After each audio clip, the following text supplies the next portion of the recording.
అక్క ఎంత ఇవి? అది 50 రూపాయలు 100 రూపాయలు తెలవదు నాకు అకౌంట్లో. ఆ పక్క అమ్ముతుంటారు. మాకు ఇవే కావాలి. ఎంత? 5,000కి ఇచ్చేస్తారా మొత్తం? 5,000కి ఇది కావాలా? ఈ ఉన్నాయి చూస్తారా పెంకులన్నీ? ఈ పెంకులన్నీ ఇవన్నీ కావాలి. మొత్తం కలిసి 5,000కి ఇచ్చేస్తారా? నువ్వు ఎత్తుకోబో నాయన.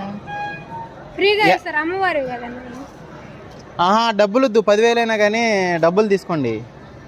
ఎంత? 5,000 10,000? నీకెందుకు నాయన? కావాలండి, అవన్నీ చెప్పకూడదు. 10,000 అయినా సరే, ఓకే కదా? అమ్మవారి ఊరు డబ్బులు తీసుకోండి. మీకు ఇష్టమైతే దయదలిచి నాకు ఇచ్చేసుకోండి, ఎత్తుకోండి. ఎంత? 10,000? ఓ నాయన, ఎందుకు నాయన? అన్న నీకు ఇష్టం ఉంటే నీకు ఇష్టం ఉంటే ఎత్తుకో, కష్టం ఉంటే గుడిలో కావాలంటే గుడి ఇవ్వ, గుడిలో పోయి ఇవ్వతో మాట్లాడుకో. ఇవే మనకి